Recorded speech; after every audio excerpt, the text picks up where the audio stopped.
gentlemen, and welcome to the City of Bonita Springs Memorial Day service. I want to direct your attention to the skies as the aviation unit of the Sheriff's Office is flying.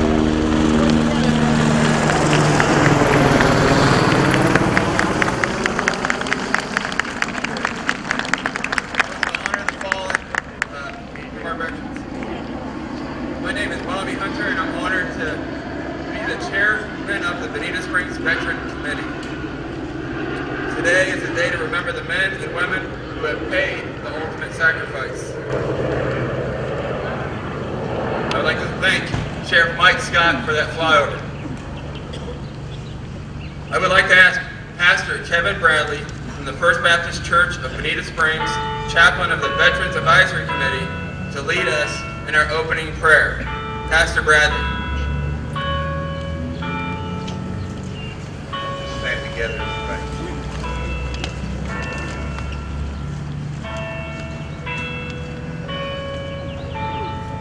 We'll wait for the chimes to. You got 9 more to go.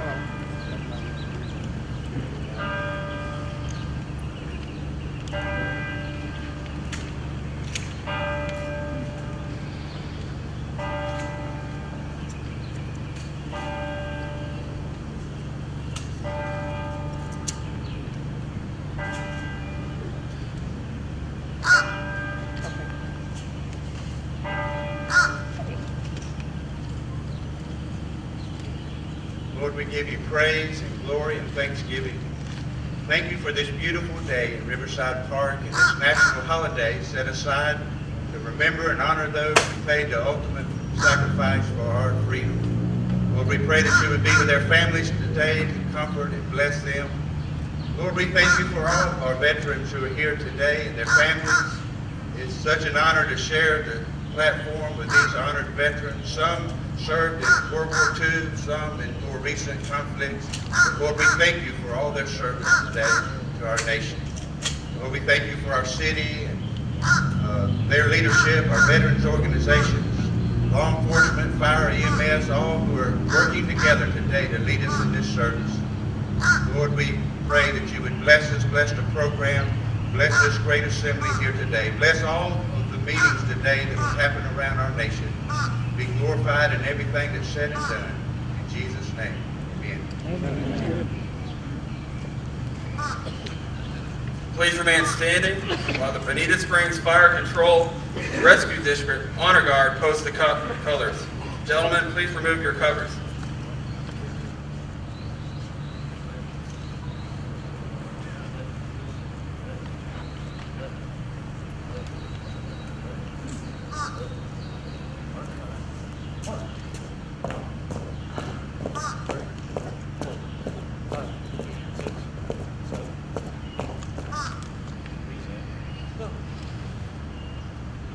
Please welcome Mr. Gary Israel as he sings our national anthem.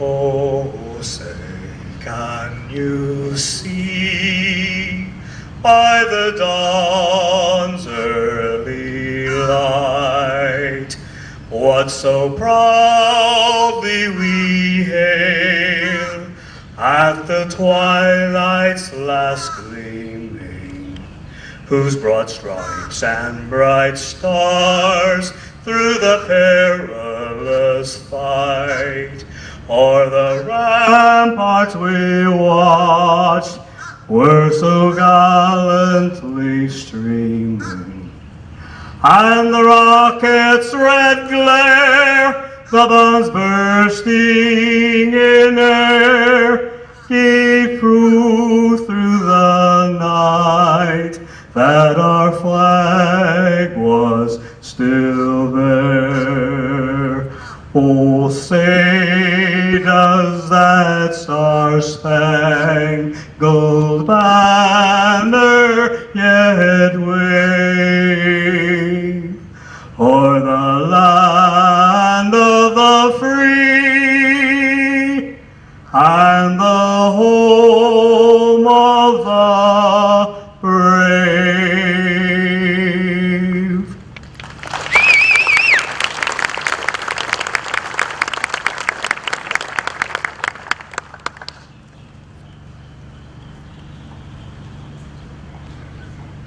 please remain standing as the colors are retired. Sorry. Hold on, guys. Sorry.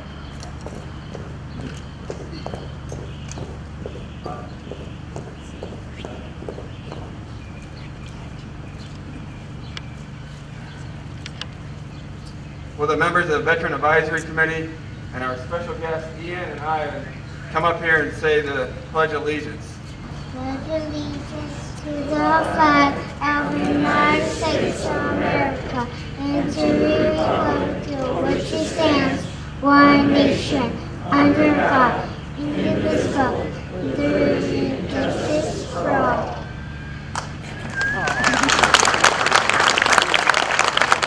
It's my great honor to introduce our Deputy Mayor, Stephen McIntosh.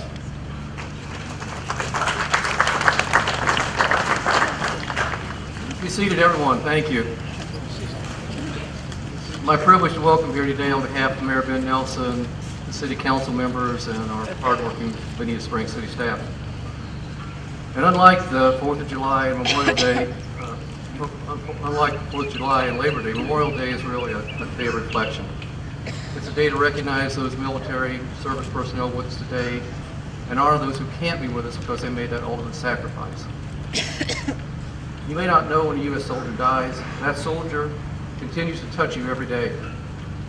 Every time you read a newspaper or post on Facebook, every time you join hands in prayer, every time you hear a child recite the Pledge of Allegiance, you meet with your neighbors, discuss an issue, or lock your gun safe.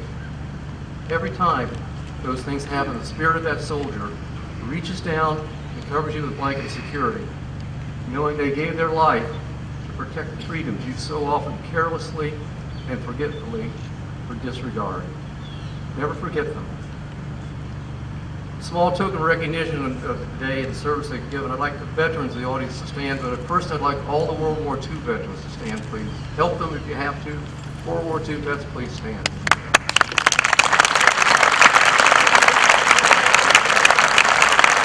Now all veterans on the street, stand.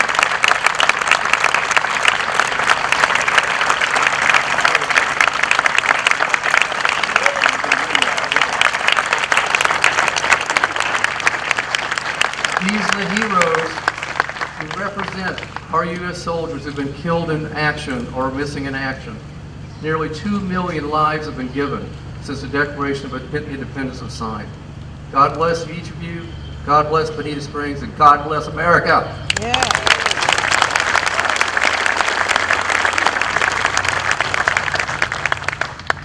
Thank you, Deputy Mayor Stephen McIntosh. I would like to recognize some special guests here today. Our City Manager, Carl Swing. From District 2, Councilwoman Janet Martin. District 3, Councilman Stephen Salaka.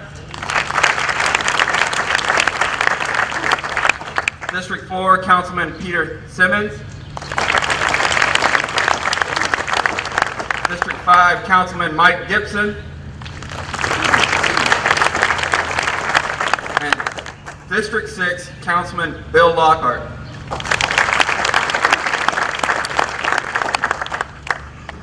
Let us not forget the dedicated men and women who serve our great city every day by keeping us safe and secure. The members of the Bonita Springs Fire Department.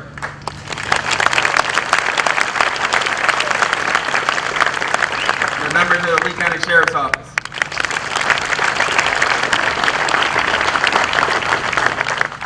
We will now have a special address from our veterans organizations. With Commander Adam Prinky from American Legion Post 303, Commander Scott Klein from VF Post 4254, Deborah Whitley, President of American Legion Auxiliary Unit 303, and Kathy O'Haron, Auxiliary President from Post 4254.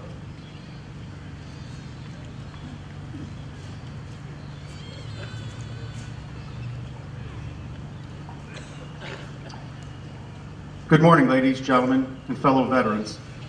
On behalf of the American Legion and VFW families, I thank you for attending this year's City of Bonita Springs Memorial Day services. Together, we gather to remember and pay our respects to the men and women who made the ultimate sacrifice for the country they truly believed in. We gather because in our hearts, we remain dedicated to this sacred day, our fallen brothers and sisters, and the memories of love, grief, selfless sacrifice, and fearless youth. From the first soldiers of the Civil War who laid down their lives, to those who have made the ultimate sacrifice fighting against the war on terror, we recall and remember their heroic stories and their dedicated and valiant service. Today, I, along with my Legion and VFW family, would like to share one very special story, one which speaks of unconditional love and dedication to both God and country, a story of courage, selfless sacrifice, and an infinite love for their fellow man. This is the story of the four chaplains.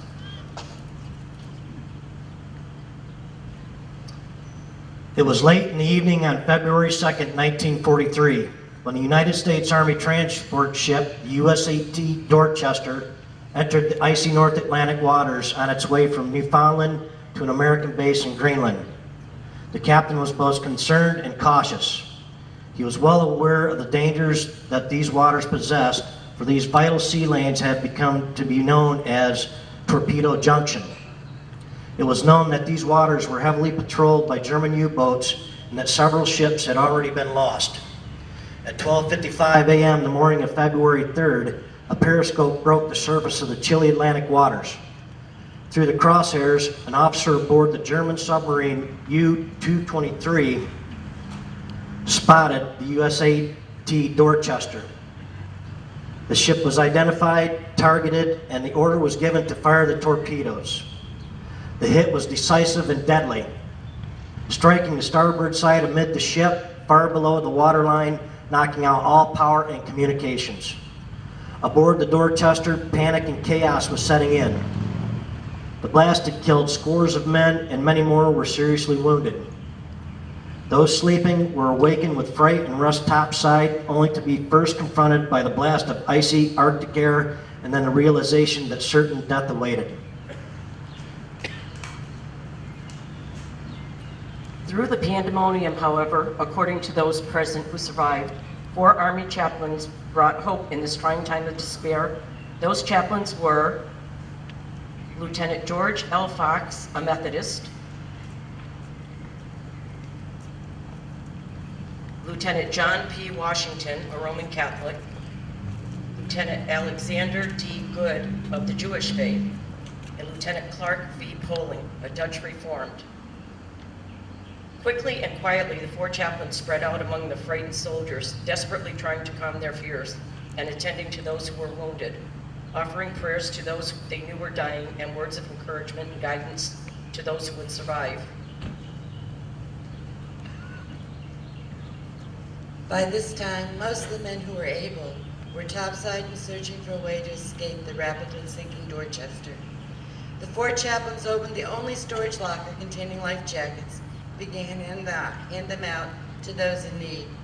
It was then, the ship's engineer would later explain, that he witnessed an astounding sight, and it was that the chaplains made one of the purest, most spiritual and ethical acts a person could make.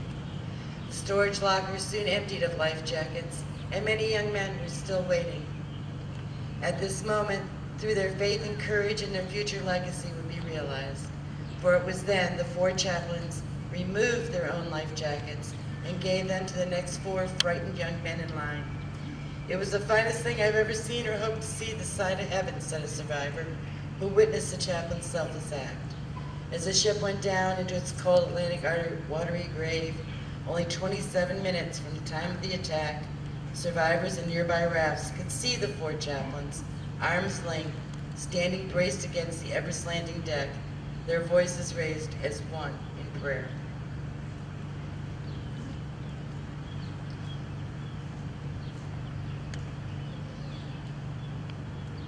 George L. Fox was the oldest of the 4 chaplains. Lying about his age in 1917, he enlisted into the Army as a medical corps assistant.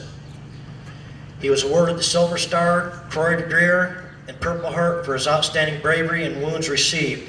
A resident of Vermont, He returned to become a successful accountant until he heard God's calling and was ordered into the Methodist denomination. When war came once again, he told his wife, "I've got to go. I know what our boys are about to face. They need me." Lieutenant George L. Fox began active duty on August 8, 1942, and served until that fateful morning of February 3, 1943. John P. Washington grew up poor in the toughest section of Newark, New Jersey. One of 9 children born to an Irish immigrant family, John was blessed with a sunny disposition, a beautiful singing voice, and a love for music. After receiving his calling into the priesthood, John would play ball with the boys of his parish, organize sports teams, and various other youth activities. When the war broke out, John decided to go with his boys from the parish into the Army. He began active duty on May 9, 1942. His wonderful voice raised in song and prayer to comfort those around him. He could be heard until his final moments on February 3, 1943. Alexander D. Good was both an outstanding athlete and scholar. Following in his father's footsteps, he became a rabbi. The return of the body of the unknown soldier had a profound effect on Alexander. He attended ceremonies, choosing to walk the 30 miles rather than drive or take a bus, because he believed it was a show of respect to the soldiers who had sacrificed their lives. Alexander was serving in a synagogue in York, Pennsylvania, when World War II broke out. He felt drawn to serve his country and served from August 9, 1942 until February 3, 1943.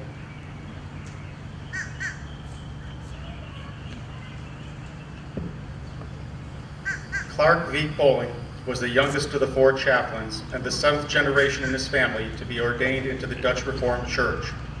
When the war broke out, Clark was eager to go, but not as a chaplain, the young Clark had explained to his father, for he felt he did not want to hide out in some office.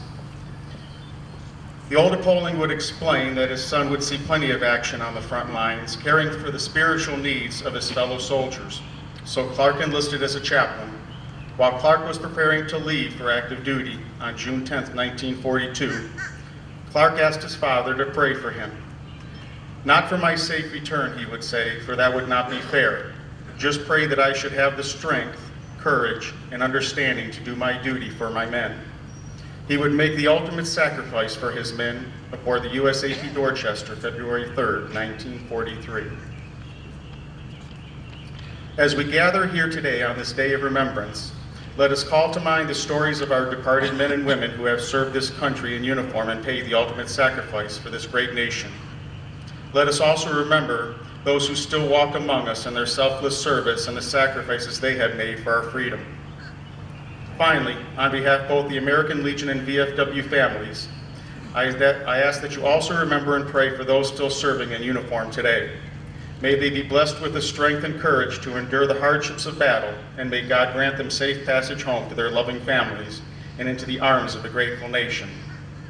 At this time, it is my privilege to introduce to you Mr. Alex Herron, with a special tribute in memory of those who truly did give all.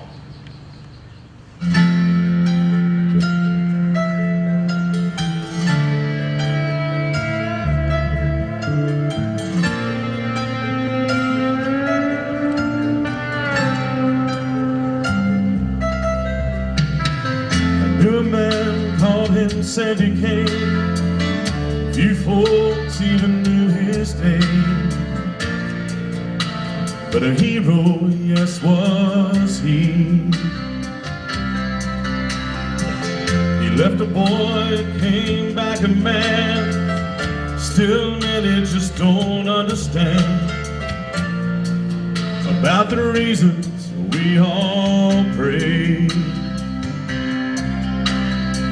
I can't forget the look in his eyes, or the tears he cried as he said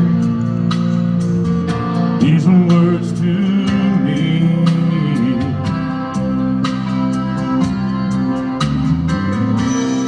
All gave some gave all.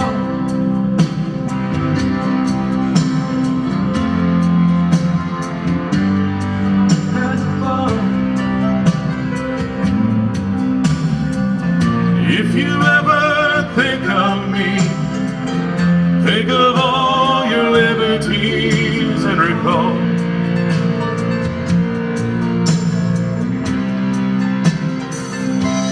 some gave all.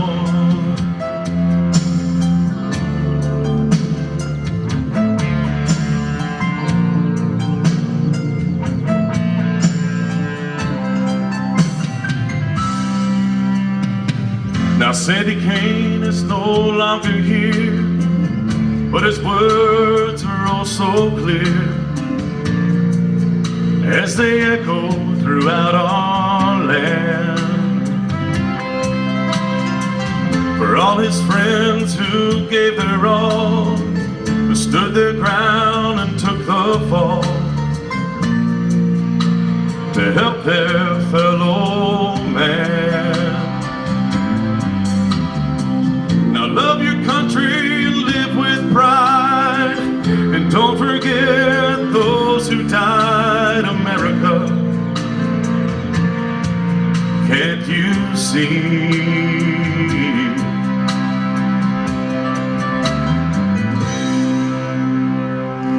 All gave some gave all,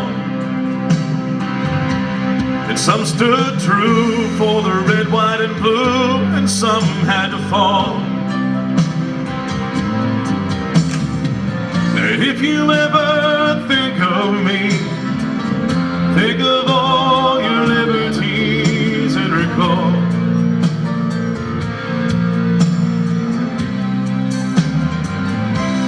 some gave all.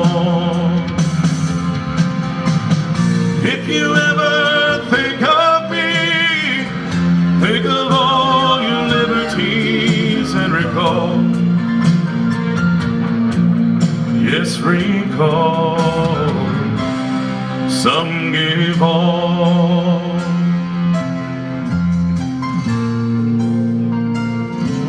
Some gave all.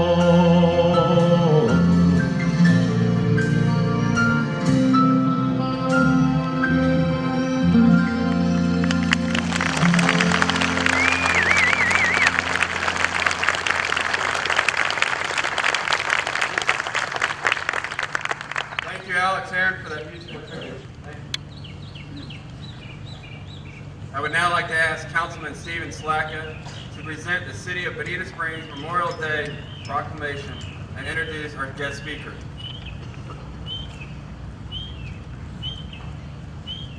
Boy, aren't we blessed to have a talent like Alex in our community. What a blessing.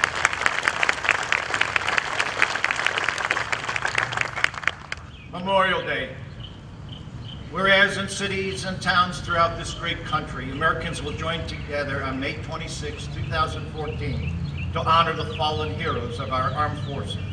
And whereas Memorial Day was established as a national holiday in 1868 to pay tribute to those who died serving our country, and whereas through the generations on home soil in foreign lands, lost at sea or brought down from the skies, our young men and women in uniform had given their lives to keep their promise to America, to defend freedom, to preserve our values, and to advance the ideals of democracy. And whereas on this Memorial Day, we too have promises to keep, to remember and honor all those gallant Americans who, in the eloquent words of President Abraham Lincoln, gave the last full measure of devotion for the well-being of our nation and their fellow citizens. And whereas to express our profound sympathy and gratitude to the families who have lost their sons and daughters in service to America, to keep faith with all those who have died for our country by remaining forever vigilant in our defense of freedom and democracy, and to always work for permanent peace in the world so that a new generation of Americans will never have to know the horrors of wars. Now therefore I, Ben L. Nelson Jr., Mayor of the City of Bonita Springs, on behalf of the City Council and citizens of Bonita Springs, do hereby, 1, proclaim May 26, 2014 as Memorial Day in the City of Bonita Springs in recognition of those who have made the supreme sacrifices in past conflicts. 2, ask all residents of the City of Bonita Springs to pause for a moment of silence at noon on May 26, 2014 And 3, direct all national state flags in the city of Bonita Springs to be lowered to half-staff from sunrise till noon on May 26, 2014, in memory of the fallen heroes of our armed forces. Signed, Mayor Ben L. Nelson, Jr. Ladies and gentlemen, it's indeed an honor for me to be up here with 3 local World War II heroes. We are coming upon the 70th anniversary of D-Day. Following the invasion, there was a counteroffensive by the Germans, and it was called the Battle of the Bulge. Approximately 100,000 of our soldiers were killed. Ladies and gentlemen, a survivor of the Battle of the Bulge sits here with us this morning, Mario Rossi.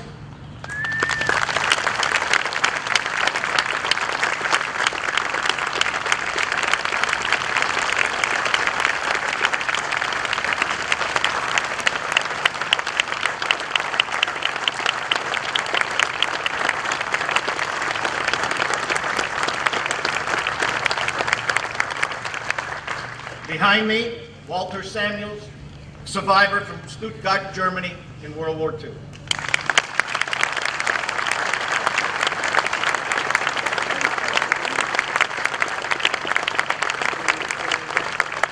An individual who could see the Japanese pilots' faces while shooting his .50 caliber gun at them aboard the USS Pennsylvania during the Pearl Harbor attack, retired Chief Petty Officer Russ Winsett.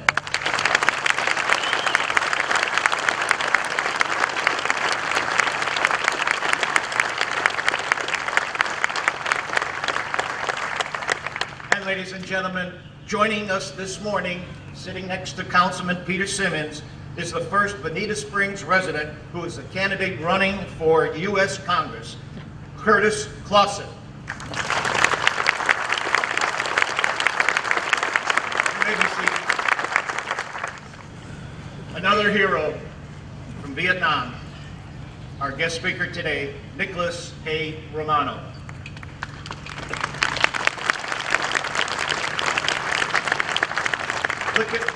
Nicholas is an honors graduate of St. Joseph's University, where he majored in marketing.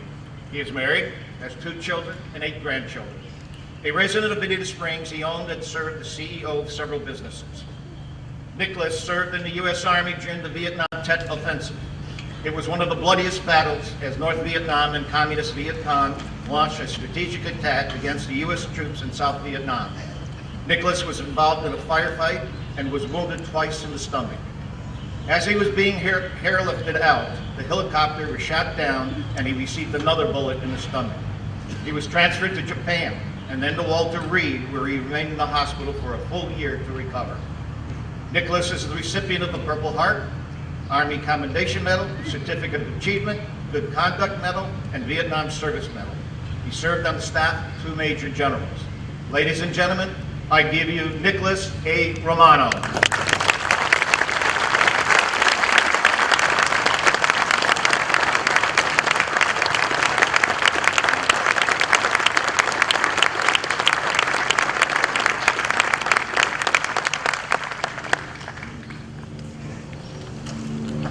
Thank you, Steve.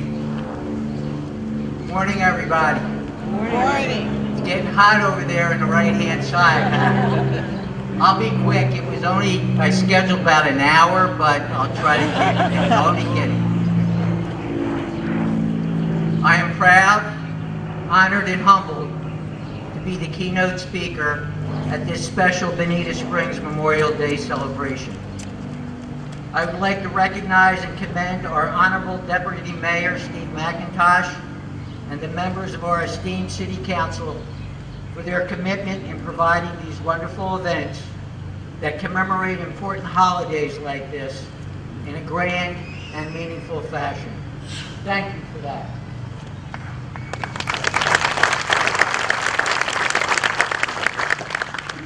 When I was asked to be the speaker for this occasion, I wondered, why me? There are thousands, no millions of veterans who deserve this honor as much, if not more, than I do.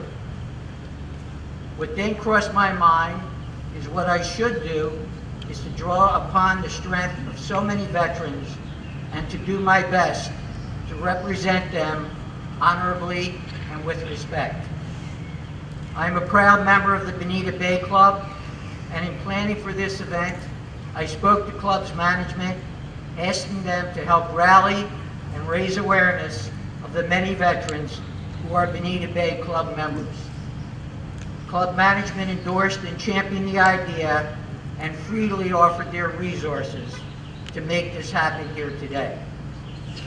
Initially, I thought maybe 50 or 100 veterans might be involved. Proudly, however, the number has reached over 500, men and women,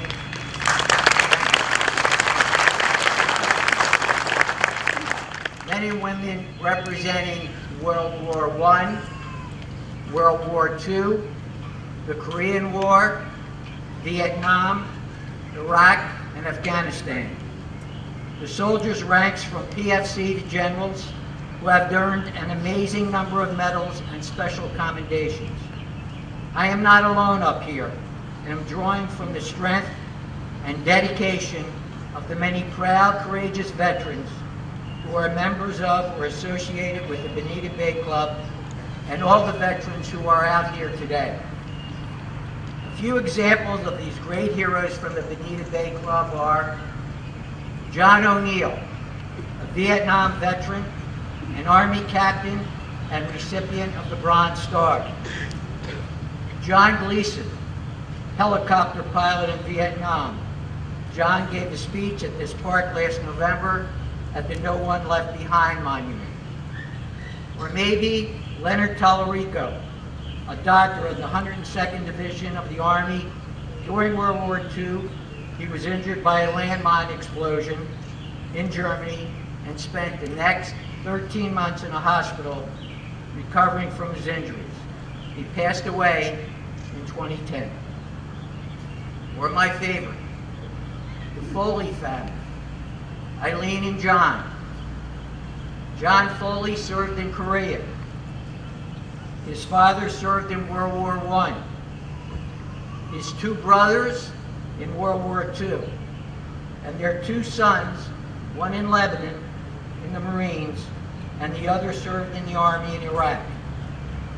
Now, the next generation of the family is their grandson, who has appointments to both West Point and Annapolis, and has chosen the Naval Academy. These are just a few of the many veterans I am representing here today. To show our dedicated commitment to our fellow Bonita Springs veterans, following my presentation, Mr. Dan Miles, General Manager and COO of the Bonita Bay Club, will present a special plaque and a scroll with the names of the Bonita Bay veterans to the Deputy Mayor and our City Council. The plaque and scroll will demonstrate our unity and loyalty to all veterans throughout the Bonita Springs community. All veterans have a story to tell, many of which guided us to make the proud decision to serve our country. I'm sure the stories are similar, and here is mine.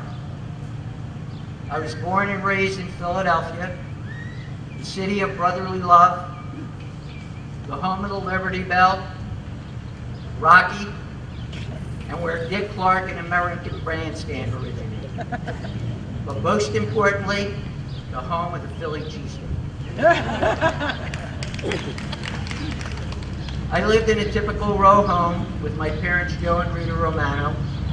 We had a very large family. My grandparents, aunts, and uncles, and many cousins all lived nearby. Observing the holidays typically involved the entire family, walking from house to house to celebrate. As kids, we even walked to school and church together. Growing up in South Philly was like out of a movie script, and it will always be very, very special to me. One evening after dinner, my dad announced we have something important to discuss. He had already talked to me about the birds and the bees, so maybe I was going to be a big brother. Instead, Dad's news was unexpected. We were moving to the suburbs and leaving South Philly. Well, needless to say, I was devastated, and I told my parents I would not go. Then after some further emotional discussion, my dad said, "Son, make your family proud." So off we went to Drexel Hill. Yeah, you heard it, Drexel Hill. I had a rough time adapting during the first year, but soon became acclimated to the new environment and made many friends. My family stayed close to Philly and continued our tradition of large family gatherings for special occasions and holidays. I was looking forward to attending Monsignor Bonner High School in Drexel Hill with all my new buddies. It was a great school with a fantastic athletic program, and I was the envy of my South Philly cousins. Once again, however, Dad said, "We have something important to discuss." I immediately assumed we were moving again. Dad said, "No, your mom and I think you should attend Archmere Academy." This was a notable private school in Claymont, Delaware. It seemed there were only 2 student openings left. Dad said, "All you have to do is pass the test and you can still get in." Well, great. I don't think so. I was not happy again with the news at all. And again said, "No, I will not go." Of course, my response did not go well with my parents, so I initiated a plan to flunk my test. My parents and I traveled to Archmere, and after a 2-day visit, my dad said, "Son, make your family proud." Needless to say, I dumped my original plan and made sure I passed the test. In the beginning, life at Archmere was not easy. I did my best, but soon was faced with a life-changing event. I was 17 years old when suddenly and tragically, my father, who was my best friend, passed away. When your life changes so suddenly, you are often faced with making difficult decisions and forced to choose one road or the other. I honestly can say that on the day my father died, I became a man. I focused my mind on my schoolwork. I was on the honor roll when I graduated and moved on to attend St. Joseph's University. After graduating from college, I started an important business career at Nabisco as a marketing trainee. And 17 years later, I left Nabisco as a director of advertising and promotion. Soon after joining Nabisco, however, something was bothering me. I remembered my dad telling me that his biggest regret in life was that he was never able to serve his country the way my uncles had. He had failed his physical on 2 occasions. When I started at Nabisco, the military draft was still on, and I had received a high draft number. And even though my younger brother died as a child, and I was the only surviving son, I decided to join the service in honor of my father and to make my family proud. I sat down with Mom, which was not easy, and said, "We have something important to discuss." I explained my plan to join the service. Mom immediately grabbed my shirt, listed every reason possible why I would not do this. Then I told her I wanted to do it to honor my father. A few days later, I enlisted in the United States Army and completed basic training at Fort Bragg, North Carolina. I was enrolled in advanced infantry training, realizing what that would mean. In late January 1968, I was on my way to Vietnam and assigned to the 526 CCNS Company. I was part of a special convoy team chosen to travel north to a designated position from Quy Nhon for the purpose of transferring Viet Cong enemy combatants south for interrogation. We did this approximately once a week, and for the most part, saw very little action. However, that was about to change. On April 9th, 1968, around 2 a.m. in the morning, all hell broke loose in our complex. Massive explosions began, and loud gunfire was all around. We were under full attack as our camp was being overrun by the Viet Cong. I I ran down the steps of my barracks and saw small arms fire and major explosions. My job was to get to this Jeep and get behind the machine gun turret. To get there, I had to run across the compound under heavy fire. I could hear bullets whizzing past me, and suddenly I was hit in the back of my left thigh. As I fell to the ground, my first and only thought was my mother is going to kill me. A brother soldier dragged me to safety, where I thought I could get on the Jeep. Once I was on my Jeep and the early morning light came up, I realized I had been wounded for a second time in my left hip. The U.S. helicopters were landing to take the wounded, including me, to the 85th Evacuation Hospital. As I was being lifted into the helicopter, I was shot a third time in the stomach by a sniper. I was lucky that the bullet did not fully penetrate my stomach wall. When I arrived at the hospital, it was a madhouse. We had lost 6 of our comrade brothers, which is one of the reasons why I'm standing here today, and at least 22 wounded. Additional battles were taking place all over the country, and we did not realize that this was the beginning of the Tet Offensive. One of the doctors made sure I was stable, stopped the bleeding, and told me I would be okay.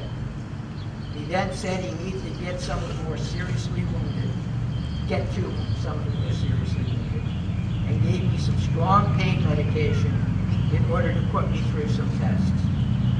I dozed on and off until someone grabbed my hand and woke me up.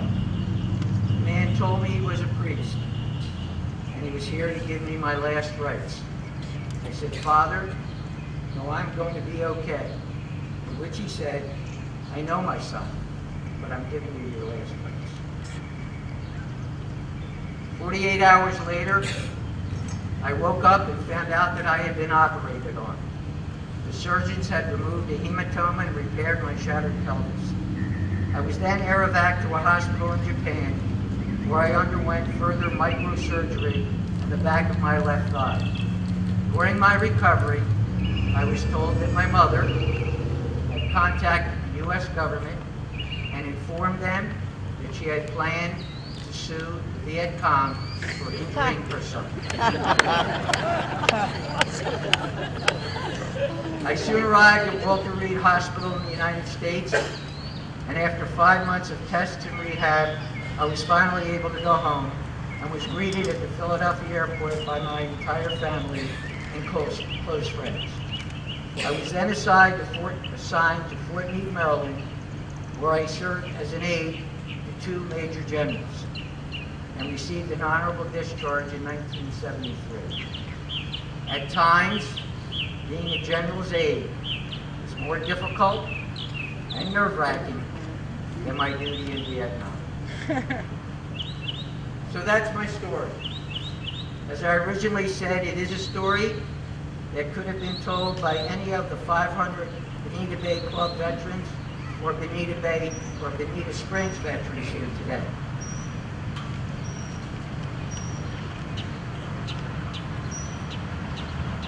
There would be some personal changes here and there, but the underlying story would be the same. We were proud to serve our country, and we do it all over again in the fight for freedom. On a personal note, I have received tremendous medical support beginning on April 9, 1968 at the 65th Evacuation Hospital in Vietnam, up to and including 2014 at the VA clinic in Naples and the new facility in Cape Coral.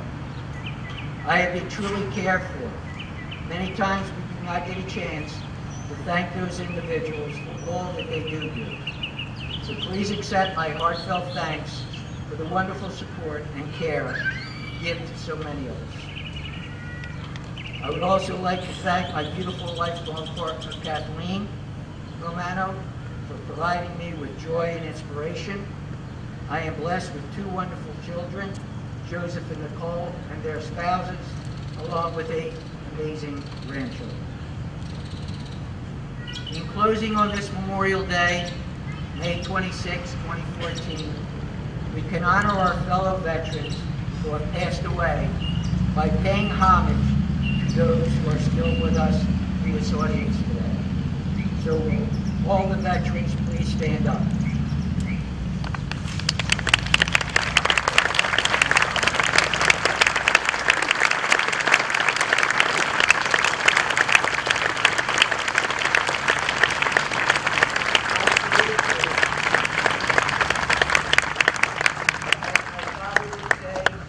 You have made your family and your country very, very proud.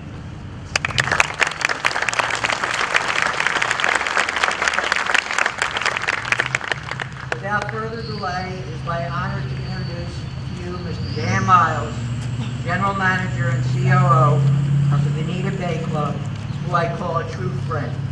Dan will make a presentation to the Deputy Mayor and the Bonita Springs City Council on behalf of the many veterans of the Bonita Bay Club. Thank you.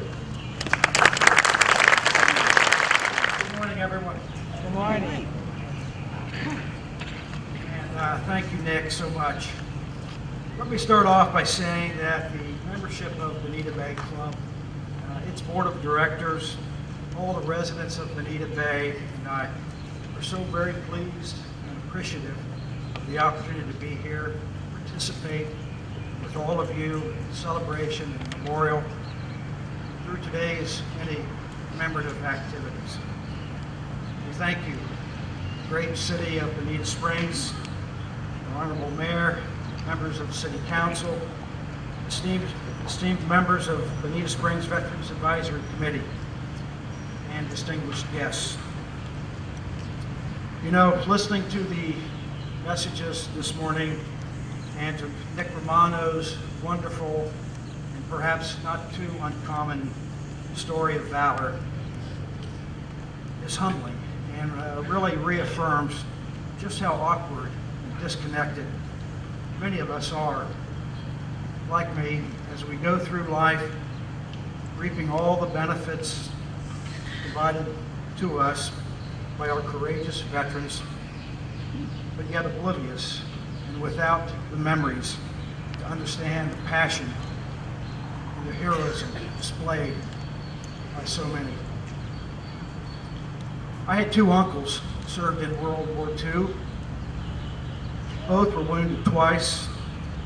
My Uncle Herb was shot twice in New Guinea, while my Uncle Johnny, his name was Willis, I'm not sure why they called him Johnny, he served on a PT boat in the Atlantic or off the coast of Germany. He too was shot twice and had his boat blown out beneath him.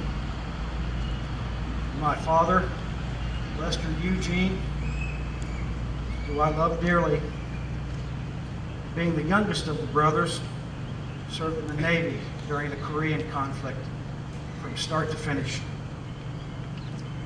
Based at times out of Oahu and the strategic Alaskan and Aleutian Islands.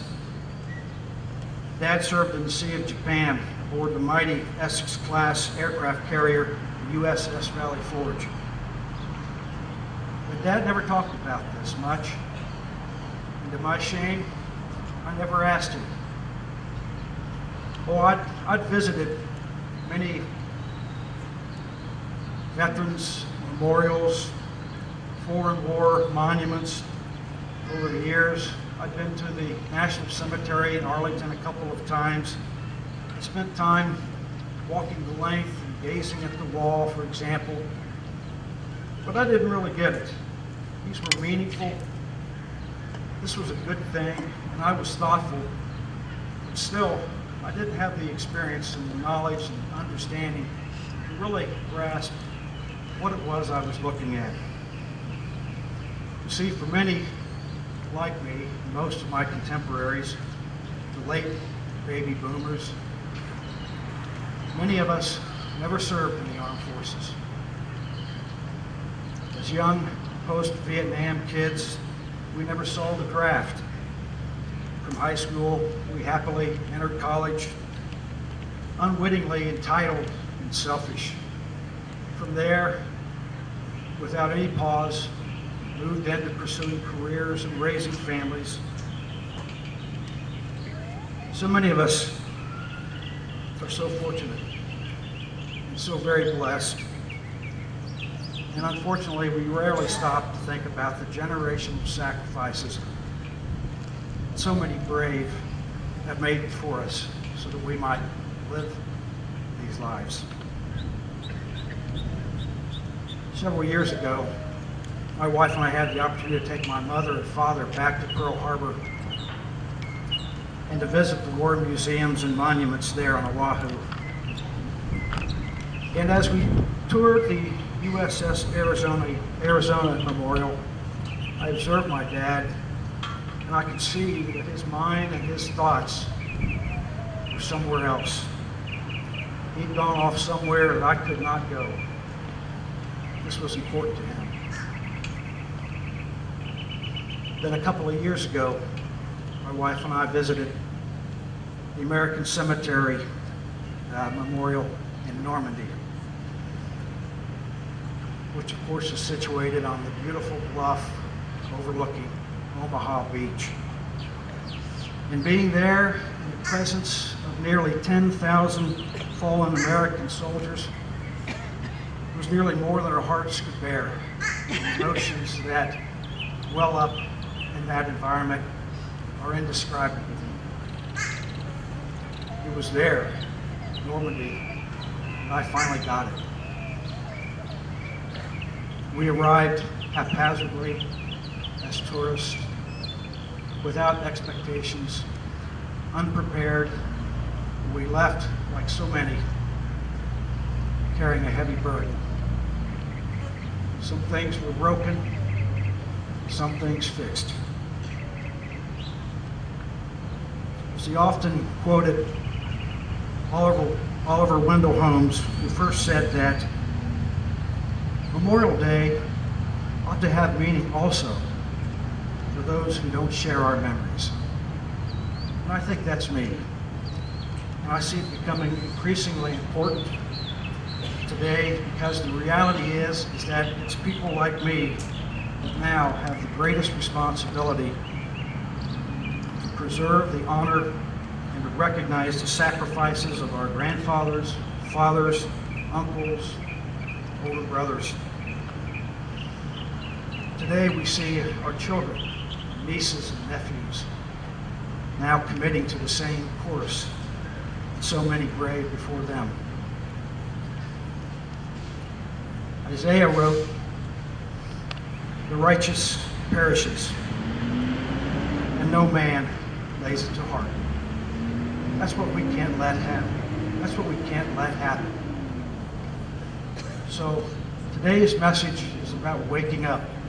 It's about keeping promises. It's about keeping the promise that was set forth on the original Declaration Day so many years ago. It's for these reasons and in that spirit that the membership of Bonita Bay Club, representing more than 500 veterans of its veterans, is so grateful to present this plaque of recognition to the city of Bonita Springs, recognition of our veterans and their courage. With highest gratitude and appreciation, the membership of Bonita Bay Club presents this commemoration to the city of Bonita Springs in recognition and tribute to its U.S. military service veterans in the spirit of unity and gratitude for their heroism, service to America, and for advancing the universal hope of freedom and liberty. Thank you very much.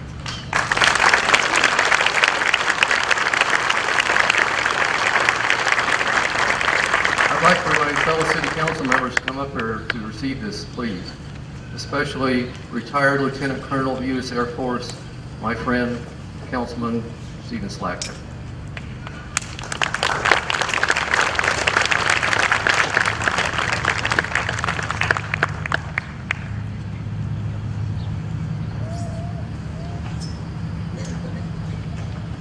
Thank you those in Bonita Bay. Thank you veterans. Wonderful day. Beautiful We can't forget what we've seen here today. Lives have been given. God bless America.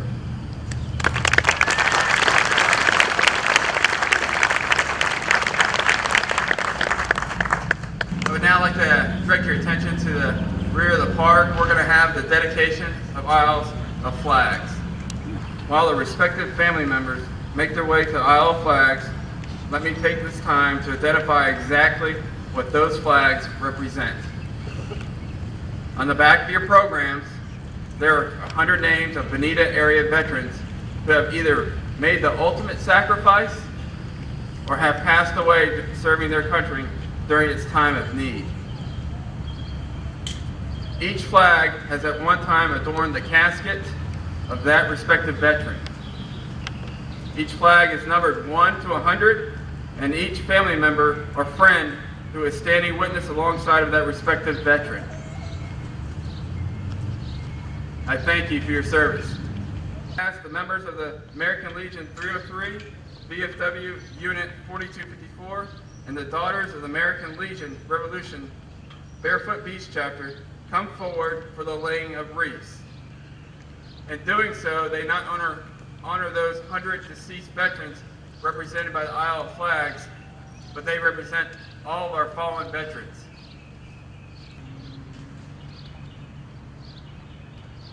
Will former Councilman Richard Ferreira and the Lee County Sheriff's Office Honor Guard please take your positions for the 21 gun salute and taps. Hey, fire. Ready. Hey, fire. Ready. Hey, fire.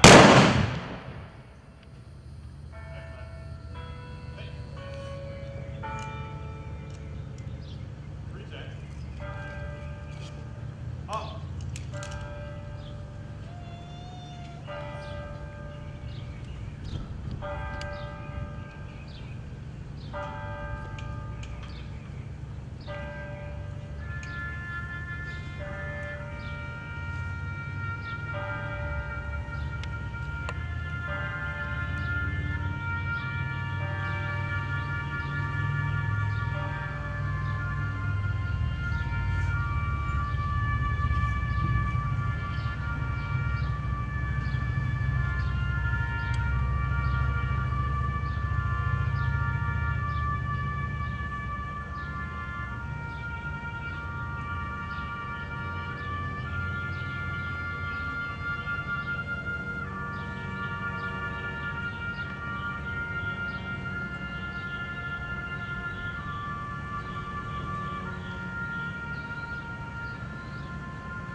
Almighty and ever-powerful God, thank you for creating each and every one of us.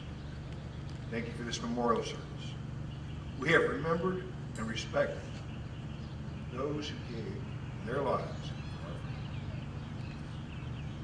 Thank you for our patriotism. Thank you for creating those who died for that freedom. We remember them and are indebted for their sacrifice for our freedom. We remember them with reverence. They do not want pity. They are patriots. We remember them for their love of our country. We are that country. Greater love hath no man than this, that a man lay down his life for his friends. We praise you, Lord, for all of your creations. We thank you for allowing us to have a fitting tribute and remembrance for your children who sacrificed for us. Give serenity to their families and friends. Bless us that we may be patriots, giving thanks with our hearts for their love and the sacrifice for our freedom. Bless those currently serving our country. Bless those who are in the military, and bless our first responders. Keep them all from harm. Grant us peace that those serving on foreign soil will reunite with their families soon. We give thanks and praise for all of your blessings. May God bless you, and may God bless the United States of America. As we conclude our service today, I would like to leave you with a quote from President Abraham Lincoln. From these honored dead, we take increased devotion to cause which they gave their last full measure of devotion, and that we highly resolve that these dead shall not die in vain. Now please welcome Alex Heron for our final musical tribute.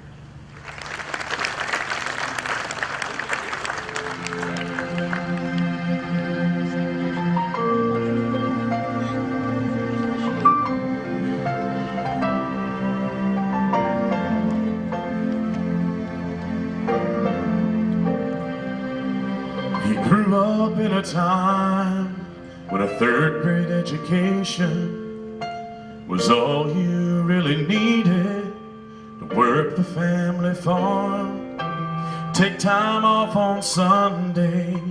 Him and all his family, they'd warm a pew and give thanks to the Lord.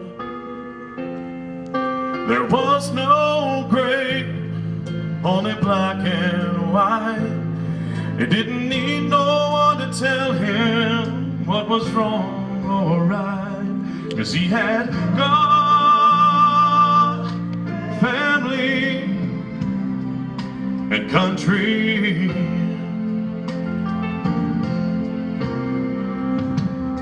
He set aside his plow in early 1940, said goodbye to a small town and put on the army greens. Hard times on the front lines, writing letters on wet paper, but not one word was spoken about the awful things he'd seen. His was a generation that answered without question and knew they'd had to win, 'cause they were fighting for God, family, and country.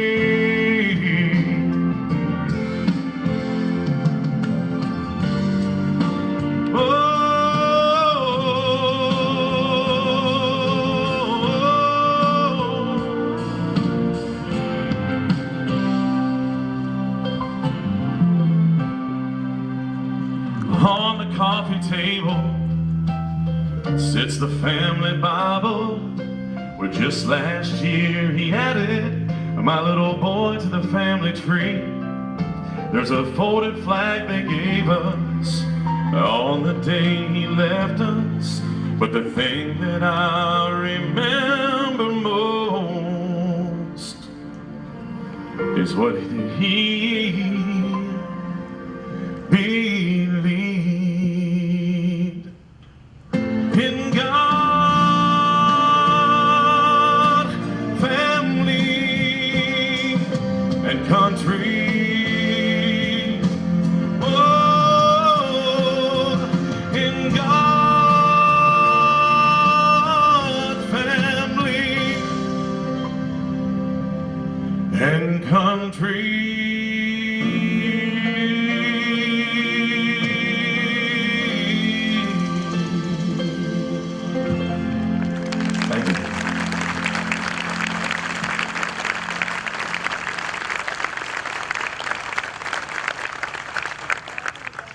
Thank you, Alex. Ladies and gentlemen, most of these events at Riverside Park would not be possible without the hard work of many city staff, and in particular Communication Manager Laura Taylor,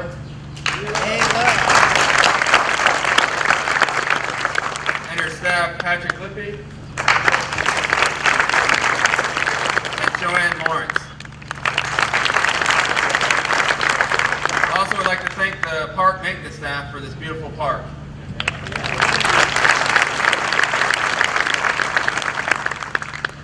This concludes our Memorial Day service. Thank you for attending. God bless our troops and God bless America.